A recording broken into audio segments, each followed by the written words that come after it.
পরকীয়া সন্দেহে স্বামী স্ত্রী বিবাদের জেরে গলায় দড়ি দিয়ে আত্মহত্যা গৃহবধূর।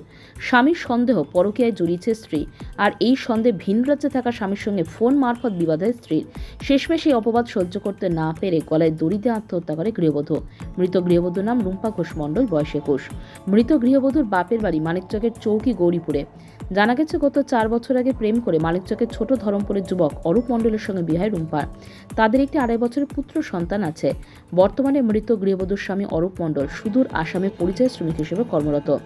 অভিযোগ, গ্রামের এক মহিলা ফোন মারফত অরূপকে জানায় যে তার স্ত্রীর সঙ্গে পরপুরুষের সম্পর্ক আছে, আর এই নিয়ে গত বৃহস্পতিবার ফোন মারফত স্বামী স্ত্রীর মধ্যে চরম বচসা হয় এবং এই অপবাদ সহ্য করতে না পেরে বৃহস্পতিবার গভীর রাতে বাপের বাড়িতে ফোন করে তার অবর্তমানে তার সন্তানকে দেখার আবেদন জানিয়ে গলায় দড়ি দিয়ে আত্মহত্যা করে রুম্পা। ছেলের সাথে প্রেম করে বিয়ে হয়েছিল না? কত বছর আগে? 4 বছর হয়ে গেল। বাচ্চা কাচ্চা আছে? কটা বাচ্চা? একটা বেটা।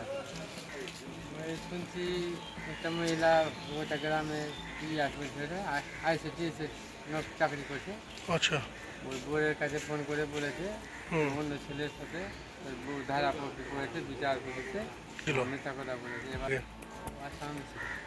তারপরে ও করে ফোন করলো আমাদের বাড়িতে, তা আমাদের বাড়িতে মোবাইলটা খারাপ হয়ে গেছিলো। বউটা মেয়ের কাছে করলো প্রাণপুরে, এরকম এরকম ঘটনা, তোরা যা ওখানে কী হয়েছে না।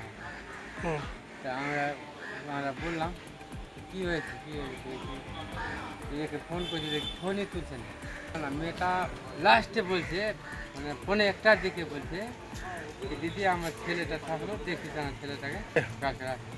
এইটা কথা বলার মাত্রে আমরা ওখান থেকে ছুটেছি। মানে আমার জামাইটা প্রাণপুর থেকে আসতো গাড়ি নিয়ে, আর আমি বাড়িতে ছিলাম। তো বাড়িতে আসতে দেখি বাড়িতে কোনো শান্তি নাই।